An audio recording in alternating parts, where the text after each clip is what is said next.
Pues muy buenas tardes a todos los televidentes y a los internautas, a los navegadores del fanpage de Momento 24. Este es el café de la tarde. Lo comenzamos aquí después de las 5 de la tarde. Estamos a través del canal 6 de HB Multiplay, nuestro cable operador. Estamos a través de la plataforma del Facebook Live. Ahí estamos en Momento-24. Y estamos también en la plataforma de YouTube como Momento 24. Ahí estamos día a día agregando más y más seguidores. Muchas más personas nos están siguiendo a esta hora porque estamos hablando pues del tema de actualidad. Y para eso tenemos el invitado del día de hoy. Es el doctor Leonardo García. Él es presidente de la Junta Directiva del Colegio Médico de Cundinamarca y Bogotá. Lo saludamos atentamente, Leonardo. Buenas tardes, bienvenido. ¿Cómo está? Gracias, Mauricio. Muy buenas tardes. Doctor, Muchas gracias por la invitación y estoy aquí a su disposición para dar la colaboración en la información que ustedes requieran. bueno, Leonardo, vamos a comenzar como siempre. Nos toca mirar la ficha técnica, el tablero del día, el informe que tenemos con las últimas cifras del coronavirus que acabaron de salir antes de las 5 estaban ya listas y las podemos ver en pantalla y las voy a compartir con usted también. Casos confirmados en Colombia, Okay. 2.979. 2.979, ya vamos a llegar a 3.000. Ya vamos a llegar a Muertes, 3.000, ¿sí? 127, exactamente. Muertes hay 127, de 354 recuperados. Como usted trabaja en el Colegio Médico de Cundinamarca y Bogotá, miremos a ver por aquí, Cundinamarca tiene 119 casos y Bogotá Sí, 1.242. Eso es correcto. casi el 50%, doctor. Así Es es. casi el 50% entre Bogotá y Cundinamarca. ¿Cómo analiza las cifras de hoy, doctor Leonardo García? Bueno, gracias. Yo creo que todo el mundo identifica que por Bogotá nos iba a entrar el coronavirus, por tener nosotros el Ah, principal aeropuerto del país. Y eso se está reflejando todavía en las estadísticas y se va a reflejar durante todo el periodo. Eh, Nosotros tal vez quisiéramos tener como profesionales una información mucho más detallada.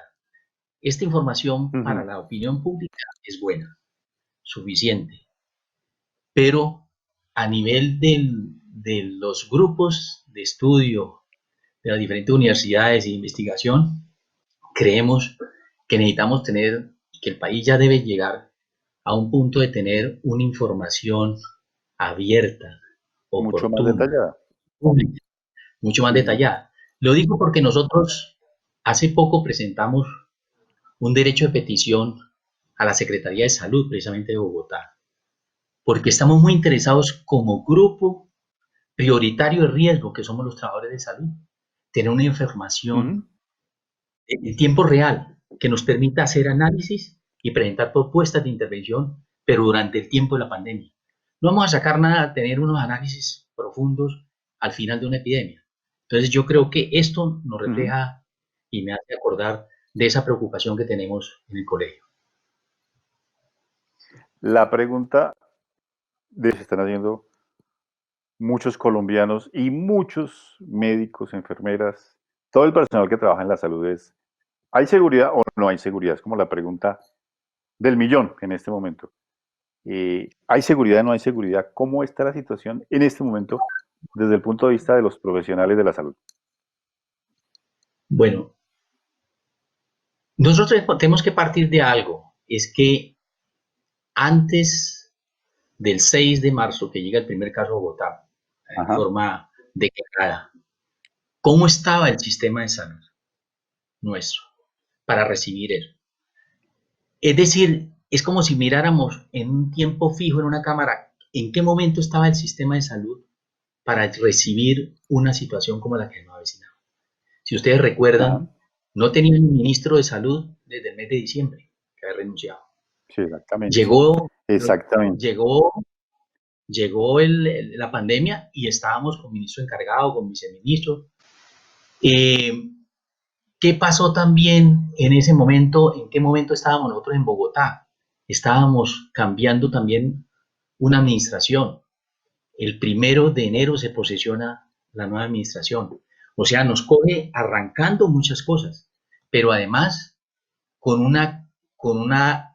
digamos, con una situación clara de crisis dentro del sistema de salud, que aparentemente no se ve, pero que ahorita en el transcurso de la hora lo vamos a poder ver mejor.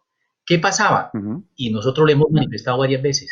La llegada del virus por el aeropuerto nos mostró que no pudimos tener control. Y no teníamos control porque el aeropuerto está privatizado y tiene un sistema de Exactamente. administración diferente. Pero Ujú. además, lo mismo pasa con la salud. La salud en ese momento, y hasta ese momento, estoy tomando una foto ahí, está totalmente manejado con un criterio de mercancía, de una economía de mercado. Y eso es lo que interesa en ese momento. Y eso es cómo vamos a enfrentar el ahora y cómo vamos a enfrentar el después. Entonces, pero miremos también situaciones de ese momento, Mauricio, es que, y que tiene que ver mucho con la parte de seguridad, la bioseguridad, es que en ese momento, ¿cómo está nuestro sistema de ciencia, investigación y tecnología? Porque de todo tenemos que traerlo. Es que nosotros no tenemos ni siquiera una mascarilla N95 de producción. Sin embargo, ya hoy Ujú. en Medellín están produciendo unas que van a salir, y eso es muy bueno, pero fue necesaria una crisis. Es decir, todos nosotros nos dedicamos es a comprar al exterior, no producimos nada, y por eso la crisis en que nos ha tocado, lo que vamos a vivir ahorita en el ahora. O sea, esa situación de esa salud, de ese sistema de salud, no estaba preparado para Ujú. recibir una pandemia como la que nosotros recibimos. Luego, el nivel Bueno, de y seguridad no es bueno por ese momento. no es bueno. Exactamente. Y el nivel, digamos, de preparación psicológica que tienen ahora, porque una cosa es mirar cifras, una cosa es decir va a venir una pandemia, y otra cosa creo que nadie se esperaba lo que estamos viviendo y el estrés que manejan los médicos día a día. Desde ese punto de vista, ¿cómo ve la situación en este momento? Porque hay médicos que dicen, no, Mire, nosotros no nos pueden obligar, ya vamos a hablar del 538 más adelante, pero quiero que me des la sensación, o sea, yo sé que esto es una misión, una vocación, entre comillas puede ser una sí, obligación, pero hay un nivel de estrés muy grande, ¿no? sí, yo creo que nadie se esperaba que en el 2020 íbamos a tener una pandemia, ¿sí? Y digamos que los trabajadores de la salud llevamos 25 años eh, siendo totalmente golpeados en la forma de contratación, en tener que agachar la cabeza para todo por los sistemas de manejo de los contratos tan fraccionados por diferentes IPS, por diferentes organizaciones contratistas, cooperativas, sindicatos, ¿sí? Todo por OPS. Luego, la situación de eso ya nos tiene a nosotros en un ritmo, digamos, de una generación de estrés elevada. ¿Por qué? Porque Ajá, nosotros vivimos puesto en puesto. Tenemos que trabajar en diferentes sitios para poder más o menos cumplir lo que necesitamos nosotros para sobrevivir en un claro. nivel de vida como lo que requiere Ujú. eso. Es decir, nos angustia no tener unas garantías mínimas laborales como cualquier otro trabajador, de poder tener un préstamo de vivienda, poder pensar hacia futuro con garantías. Eso en el sector salud no se da. Luego estamos Ujú. en eso. A eso se le junta, es decir, se une la situación de llegar un virus tan contagioso como es el virus del COVID-19. ¿Sí? Entonces, ¿qué 19. pasa? Ujú. El COVID-19, ¿qué pasa? Se nos están juntando dos cosas. Una, infeccioso, donde nos está generando temor, ¿sí? Y Ujú. eso, es decir, se están juntando varias variables. La inseguridad que tenemos, el temor, ¿sí? Que se está. Pero, y fuera de esto, con el decreto 538 se junta también la rabia, ¿sí? Y La eso rabia, exactamente. genera una explosión de diferentes formas. Pero, pero que nosotros tenemos claro es que nunca nuestros principios han necesitado de un decreto para actuar como hemos Ujú. trabajado, como siempre lo hemos actuado el sector salud. Nosotros tenemos es una Sí. convicción, tenemos un compromiso desde el punto de vista de vocación, de todo lo que hemos hecho, que nunca hemos necesitado un decreto para poder Ujú. actuar como tenemos que actuar frente a una situación de emergencia como la que tenemos. Y yo estoy seguro que todos los trabajadores de la salud están en esa disposición. Vamos a superar los problemas que vamos a analizar ahora, que tienen que ver especialmente con la contratación laboral y con los niveles de bioseguridad que necesitan los trabajadores. Bioseguridad. Bueno, vamos Así es. precisamente a ver algún testimonio. Tenemos un testimonio Ok. de un profesional de la salud también que quiere agregar algún malestar, resquemor con respecto a lo que está viviendo en este momento y con lo que puede venir. Es el doctor Diego Dinas y tenemos el testimonio a través del Twitter y a través de un video que ya vamos a ver ahí en pantalla, el Ok. testimonio crudo y real del doctor Diego Dinas, que lo pasaron hoy a través del Twitter y me pareció muy importante traerlo al programa y para que usted lo escuche también, doctor.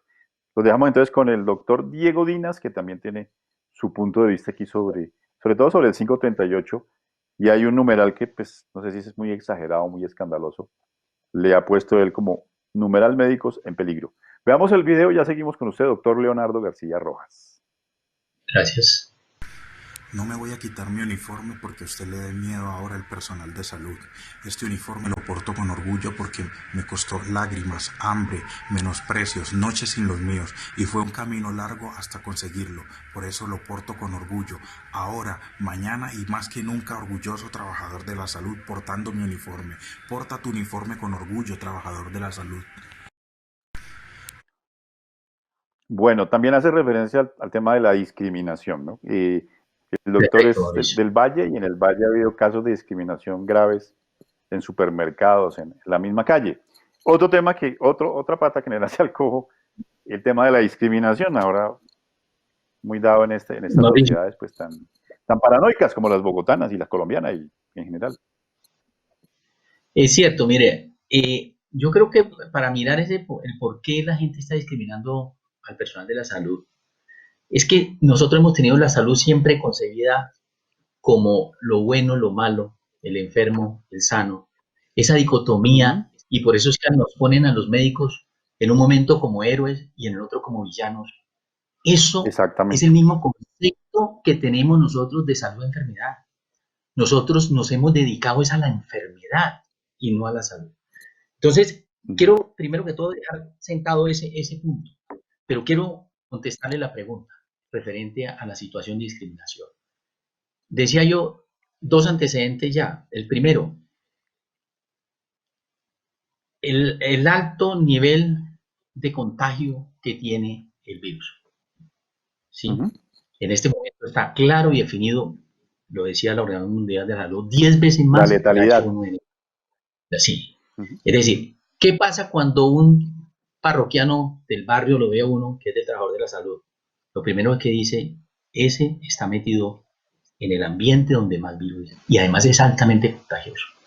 Segundo, Ujú. decía también anteriormente, estamos en una crisis del sector salud, especialmente por la parte laboral. Mire, en el sector salud no se dan ni siquiera las dotaciones básicas que le dan a un obrero. ¿Sí? La gente tiene que comprar sus propias blusas, sus propios uniformes. Tienen que salir desde Sí, la claro. casa con eso. Y Se entonces, están ¿qué haciendo los pasa? tapabocas también. Ujú. Entonces la gente sale y lo ve así y dice, va a un nivel donde es altamente contagioso. Y además Ujú. lo ve como que tiene que meterse en el carro, en el bus, donde sea vestido, y además es decir, lo ve constantemente en esa situación de crisis de los hospitales y las clínicas, que no hay nada. Es decir, es un ambiente que se ha creado donde muy fácilmente podemos ser enseguidamente señalados como villanos, ¿sí? Pero lo que sí queremos decir a toda la población, a toda la ciudadanía, es que miren, todos los trabajadores de la salud tenemos primero que todo tratar de cuidarnos personalmente, porque los primeros que llegaríamos nosotros a contagiar es a nuestra propia familia. Luego, Claro, a la familia. también cumplimos nuestras normas de seguridad porque no queremos contagiar a nuestra familia. Ahora, dentro de ese contexto, sabemos que estamos enfrentados ahorita en una pandemia que son diferentes las condiciones a lo que se venía dando. Por eso se está pidiendo mayores niveles de seguridad dentro de los diferentes procedimientos. Y yo creo que en este momento, con la cuarentena, con el tiempo ganado, lo que hemos dicho de ir aplanando la curva, que no se nos vengan tantos. Usted va a cualquier sitio de urgencia y tenemos ya una cobertura entre 70, 60, 70%. Es decir, tenemos un juego hasta un 20% todavía donde la gente está controlada. Y yo creo que todas las instituciones están haciendo un esfuerzo grande para Por ponerse al mantener día en controlado. el. Sí, sabemos que hacen falta y hay compromisos ya del Ministerio y en las diferentes secretarías de salud de garantizarnos la seguridad, los elementos de protección a todo. Tenemos deficiencias, pero yo creo que en este momento lo más importante es tener confianza en que vamos a superar esta crisis. Y tenemos que, con las exigencias que han venido haciendo los gremios de todas partes, sé que se está moviendo con fuerza que se nos cumpla esta necesidad. Bueno, una pregunta. Tenemos la impresión, los que estamos del otro lado, pues los que no somos del personal médico, que no sabemos con qué estamos tratando. Es decir, hay un virus, pero le dicen a uno desde gárgaras de sal hasta quién sabe qué, pero parece que no hay un tratamiento, digamos, sistemático, establecido y médico. Ustedes los médicos y los profesionales de la salud saben con quién están enfrentándose, porque creo que el virus tiene bastantes recovecos y nos ha dado mucha guerra, ¿o no? Sí, yo creo que una incertidumbre tan grande como la que nos ha presentado este virus no se había tenido antes. Es decir, estamos enfrentados a algo bastante que nos va a generar una serie de nuevas investigaciones que vamos a tener que esperar realmente los desarrollos de muchos países que se están haciendo ya porque afortunadamente la ciencia está trabajando fuertemente. Pero nosotros Sí. tenemos que tener claro, hay dos cosas que tienen ya muy definidas. Hay unas medidas que son no farmacológicas, que en eso por lo menos en Bogotá y Cundinamarca se ha cumplido bastante bien. Es decir, nosotros fuimos los generadores de esta necesidad de una cuarentena cuando En la Claudia cuarentena, López la cuarentena cuando le llamó un simulacro, era llamándonos atención, esto va para allá. llamando la Y en atención, eso, exactamente. y en eso se unió el gobernador y una serie de gobernadores del área.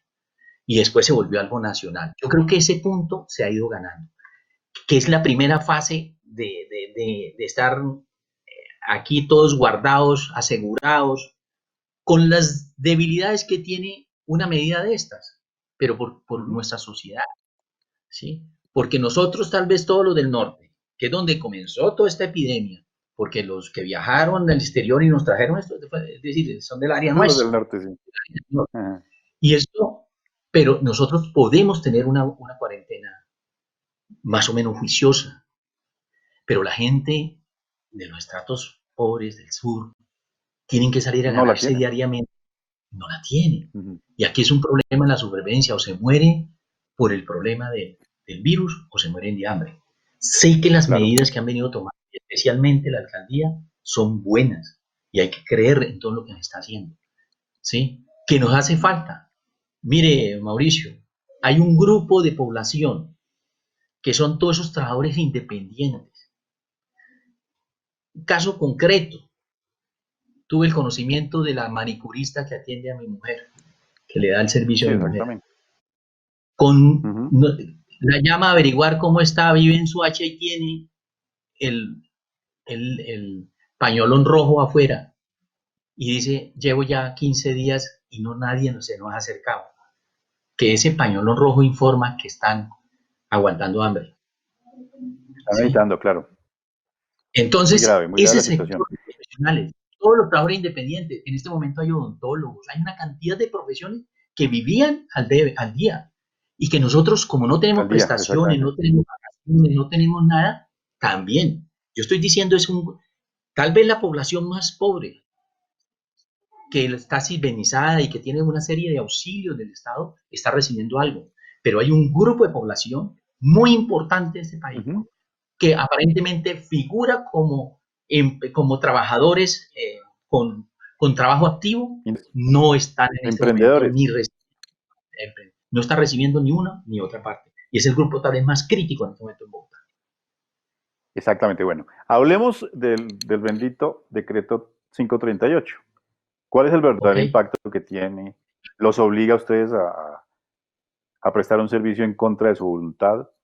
¿O simplemente quiere crear un marco para que en esta emergencia se tenga un plan precisamente de eso, un plan de contingencia? ¿Cómo lo ve y cómo lo asume usted desde el gremio y como presidente del Colegio de Medicina de Cundinamarca y Bogotá? Yo quiero decir que estas opiniones que voy a dar yo van a ser mucho más personales. Yo pertenezco a un gremio, pertenezco a una federación y nosotros estamos representados por ellos, ¿sí? Sin embargo, dentro de todas las organizaciones existen diferentes opiniones. Yo creo que sobre el 538 no podemos volverlo algo terrorífico o que si no lo tumbamos no podemos seguir atendiendo a nuestra población trabajando. Yo creo que esos extremos en este momento no se pueden dar.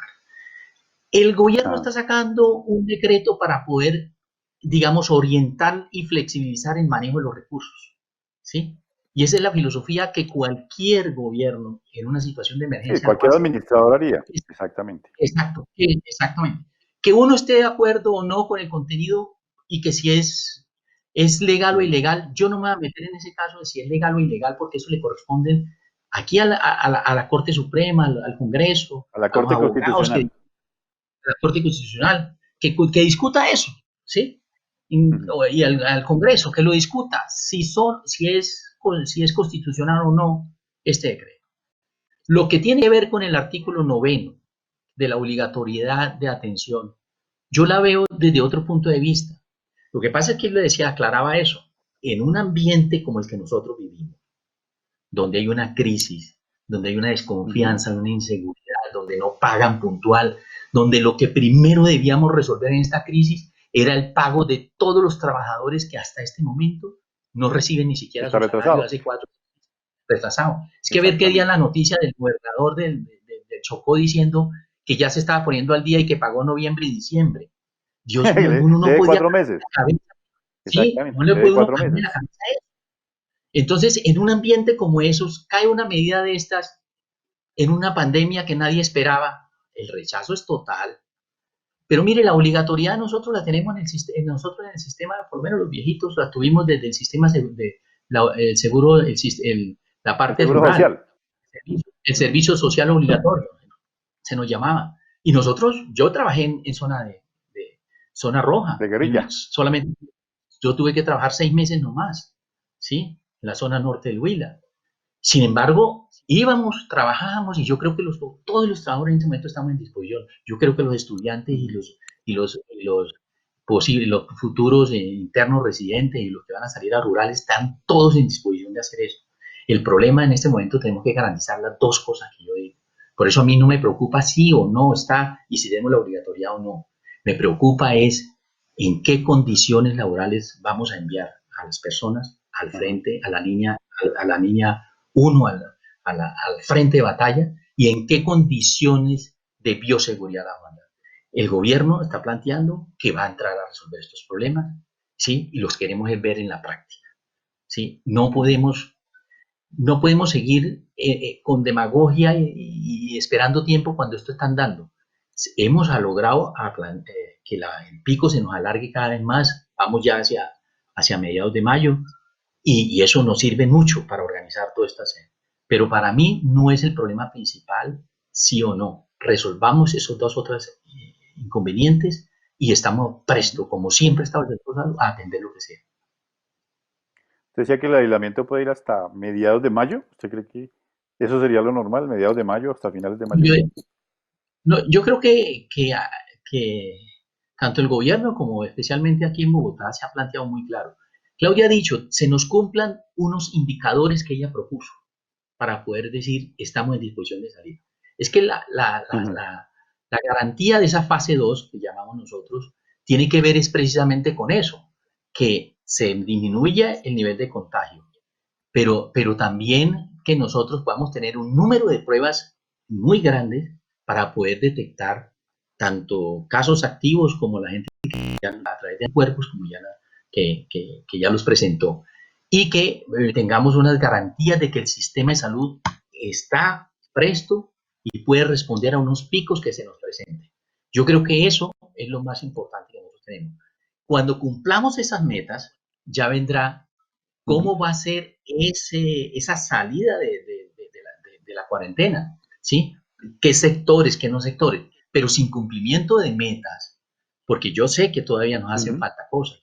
Por lo menos a mí me preocupan muchas cosas aquí todavía de Bogotá, a pesar de que somos tal vez los más adelantados del país en muchas cosas, pero todavía preocupa. Un ejemplo, esta lucha contra el virus no se gana en los hospitales. No podemos seguir con la mentalidad de que el 80% de nuestro presupuesto se sigue gastando en atención en y hospitales. atención en alta complejidad en hospital. Y lo que es la salud pública de este país, no gastamos ni el 20%. Y si enfocamos un problema de salud pública como el de ahora, con las mismas condiciones que hemos enfocado el modelo que nos ha tenido a nosotros de mercancía, de salud dentro de un modelo económico de libre mercado y donde se nos vende y se nos ofrecen las mejores cosas, pero para el que tiene dinero, no vamos a ganar esta batalla contra el COVID. Necesitamos entonces reorganizar nuestro sistema también para darle más fuerza a la atención en los barrios. Necesitamos esa atención en las casas. Nosotros no podemos dejar que la gente se vaya a las urgencias en un pico porque va a ser peor.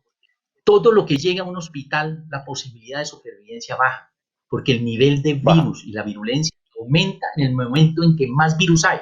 Si yo meto una persona donde hay 10 personas con virus, esa persona tiene más complicaciones que cualquiera. Nos toca manejarlos en las casas, en los territorios. No puede tener una consulta ambulatoria muy buena. Tenemos que superar problemas de la comunicación de la gente con las EPS. Eso no existe en este momento. Mire, el No, no Colegio existe Médico para hizo un nada. estudio, el estudio de Ajá. 17, hizo 17 llamadas, hay 17 líneas que vienen impulsando las EPS, las diferentes EPS para conectarse.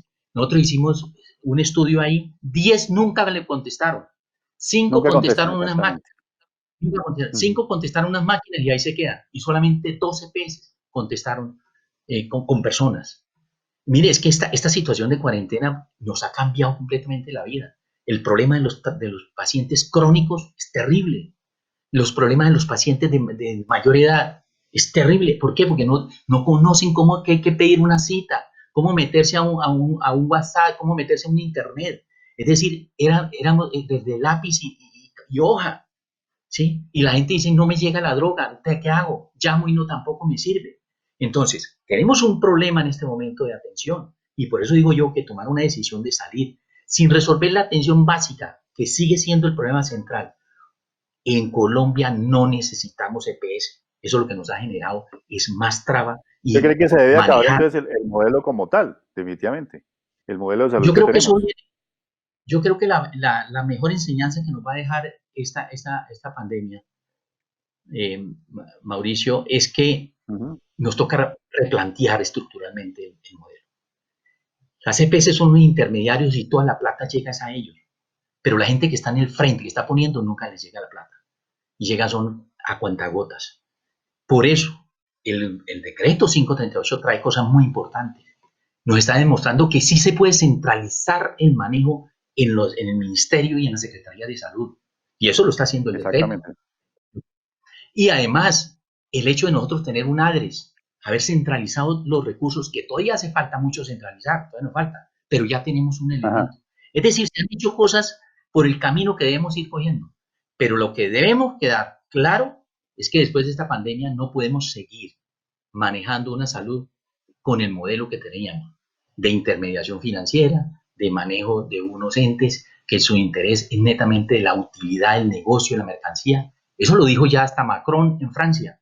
¿A qué hora nos Exactamente. equivocamos nosotros para Ya no sabemos tener en dónde nos cuenta? equivocamos, doctor. Exactamente. Bueno, Muchísimas gracias, doctor Leonardo García, por estar aquí con nosotros. Gracias por dale, con ayudarnos todo el tiempo. a entender un poquito desde el punto de vista del profesional de la salud y del sistema de salud colombiano lo que está pasando en este momento. Gracias, doctor Leonardo García, muy amable. Gracias, Mauricio. Muy amable a ustedes por la invitación. Saludos. Bueno, a todos los televidentes también. Los esperamos mañana con otro programa. Recuerden que estamos a través del canal 6 de HB Multiplay. Estamos también a través de las plataformas digitales, el Facebook Live de Momento-24 y el YouTube Momento 24. Los esperamos mañana en otro café de la tarde. Muchas gracias, muy amables.